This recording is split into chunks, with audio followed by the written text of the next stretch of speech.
Welcome to the PCFL Show. On this week's episode, we've got highlights from Week 7, previews from Week 8, and a moment of silence for another fallen brother.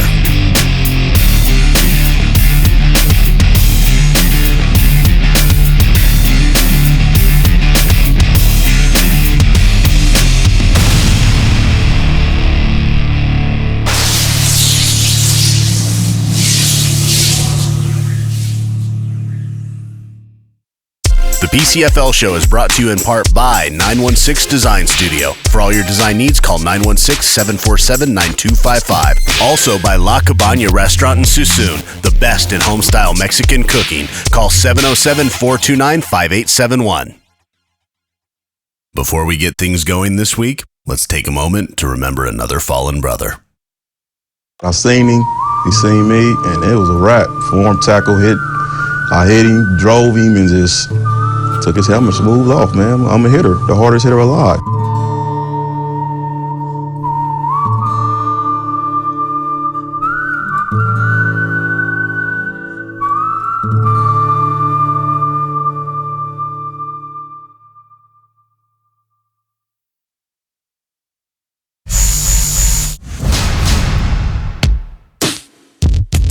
The Ducks get on the board first as Antoine Vance takes it in from 23 yards out. The Chiefs answer back by marching down the field. Here, Alton Seymour hits Jay Brown over the middle to put them in scoring position. And a few plays later, it's Jay Brown for the touchdown. Nearing the end of the first, the Ducks' Keith Schenkel gets the carry and takes it into the end zone. After an exchange of possessions, the Ducks' Cody Allen rolls out and finds Devin Jones in the back of the end zone for the touchdown. Nearing the end of the second quarter, Cody Allen was also able to evade pressure and find Tim Lang for a score.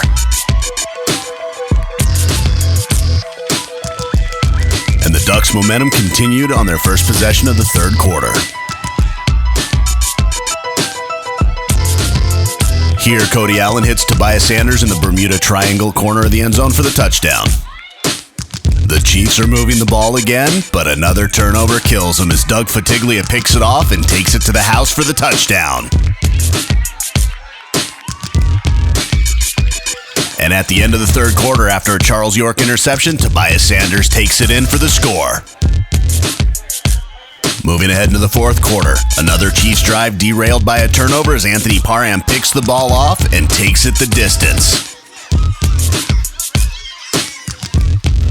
Nearing the end of the fourth quarter, Logan Hollis Jr. hits Tim Lang in the other invisible corner for the touchdown.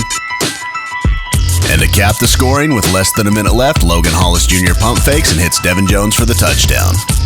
And your final score, Delta Ducks 68, Solano Chiefs 6.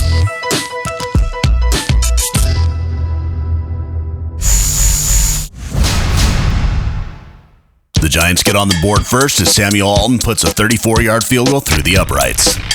Later on in the second quarter, Ronnie Small hits Marquise Foster for a 30-yard touchdown pass. Justin Bergendaal's point after is good, and the Jags take the lead. The Giants answer back by putting together a nice drive, but the ball's picked off by the Jags. Right before halftime, Jags quarterback Robert Arthur hits Dwayne Smart, and he drags the defender into the end zone for a touchdown.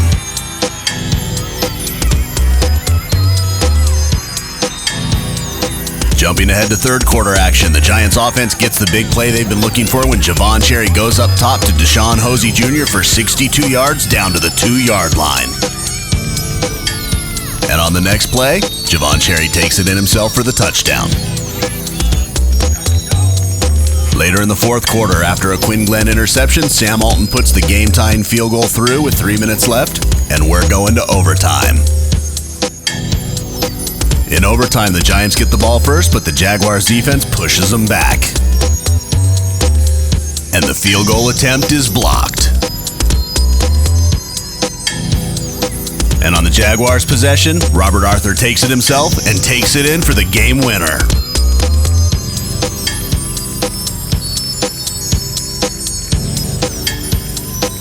And your final score, Central Valley Jaguars 19, Golden State Giants 13. The PCFL Show is brought to you in part by Graves Video Production. Capture life's great moments. Go to gravesvideo.net. Also by HostedSports.com, the only one-stop place for all sports on the web.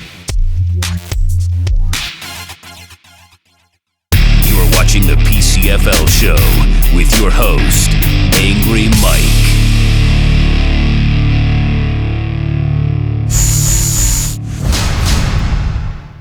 The Stallions get on the board first, capping their opening drive with this 25-yard field goal by Danny Betancourt.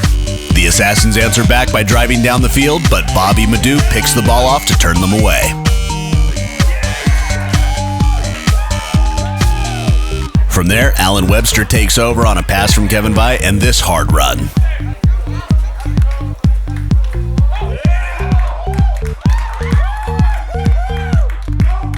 And this pass from Vi to Brandon Caldwell gets the Stallions to 1st and goal.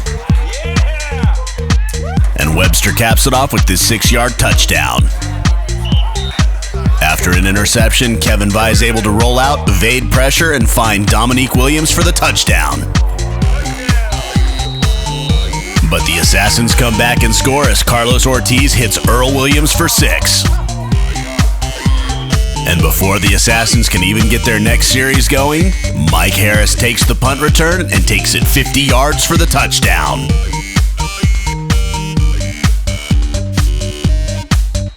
Joe Joyner takes in the 2-point conversion and the Assassins move within 3. The second half was a lot of back and forth with punts and turnovers.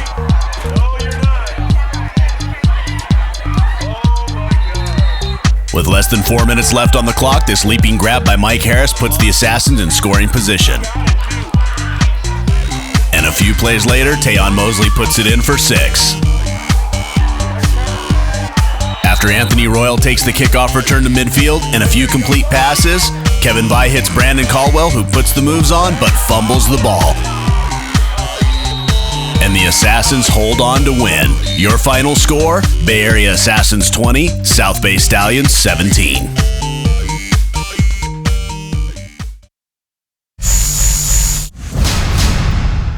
Dante Mills starts off this score fest in the first quarter with a touchdown. Alex Vaca adds 3 and the Barnstormers are up by 10. But in the second quarter, the Rhinos come roaring back. Here, Sean McCauley hits Leonard Collins Jr., who fights his way down to the 6. McCauley then hits Jonathan Lockett on the outside shoulder for the touchdown. On the ensuing possession, the intended pass gets batted up into the air, and Chris Little takes it back the other way for the touchdown in the lead. But the Barnstormers answer back as Omari Carr takes it outside and takes it up the field to recapture the lead before halftime.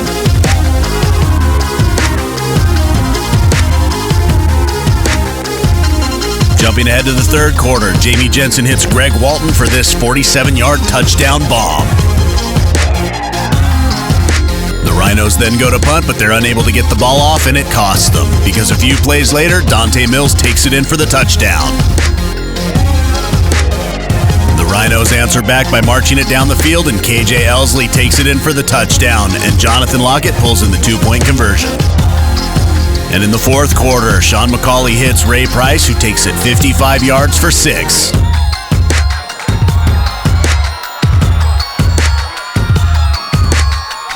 And after a turnover on the play-action fake, McCauley hits Lockett for the touchdown. The Rhinos go for the extra point, but the snap is bobbled. And somehow, Anthony Gagliano manages to find Casey Carter in the end zone for 2 and the lead. And on their next possession, the Barnstormers punt the ball away. Looks like it's going to bounce out of bounds, but Darian Wood scoops it up and takes it to the house. The Barnstormers answer back by marching the ball down the field, and Jamie Jensen hits Nick Breland for the touchdown to pull within 3. The Barnstormers hold the Rhinos and they go to punt, but again can't get the ball off. That results in Dante Mills bouncing it outside and getting his 3rd touchdown of the day, and the Barnstormers recapture the lead with 2:51 left. So the Rhinos go to work.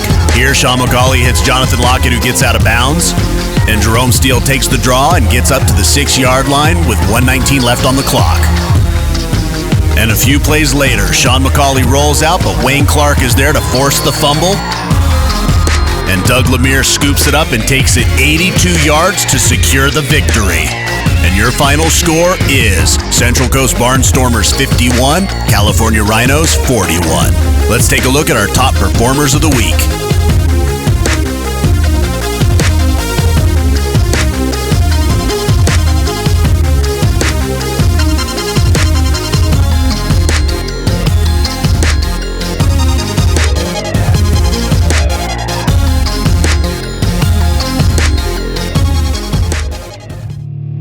You're watching the PCFL Show.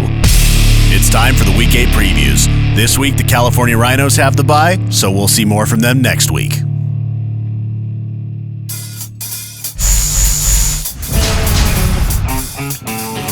The Outlaws are looking to make a playoff push. Strong defense and strong special teams have carried them thus far.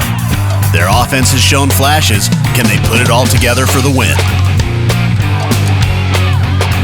Golden State Giants are also jockeying for playoff position. After a close loss on the road, they should be fired up to come home where they've had an advantage for most of the season.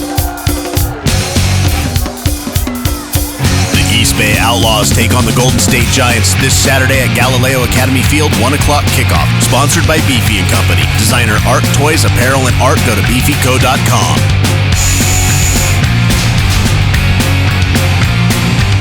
The Assassins are coming off a close win on the road. Are they going to be able to keep that momentum going against a tough Delta Ducks team?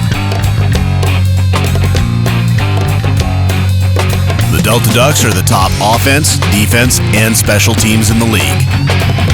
Are they going to be able to maintain momentum from here all the way out through the playoffs? The Bay Area Assassins take on the Delta Ducks this Saturday at Del Oro High School. Kickoffs at 6 o'clock. Sponsored by Bell Pest Control. Call 916-512-6035. The Barnstormers are the number 2 offense in the league. They've shown the ability to put up points, but the big question will be how do they handle the number 3 offense in the league in the Jaguars? And on the flip side of that question, how does the number 2 ranked Jaguar defense contain the Barnstormer offense? The Barnstormers take on the Jaguars this Saturday, Walker Park. Kickoffs at 5:30. The Stallions are coming off a close loss at home. At 4-2, they've got to be thinking about playoff position, and a head-to-head win over the Fury would be a great advantage. The Fury are still looking for consistency. Offensively and defensively, they're ranked in the middle of the league. The big question is, can they come together and play as a team to push into the playoffs? The South Bay Stallions take on the Capital City Fury this Saturday at Vaca Christian High School in Vacaville. Kickoffs at 6 o'clock. Sponsored by 916 Design Studio for all your design needs. Another week of games in the books, another show done, and another round of thanks for sharing those links on Facebook. The more people we can reach in our community, the more people we'll get coming to our games. Also, check out the PCFL.com for more info. I'm your host, Angry Mike, and I'll see you next week.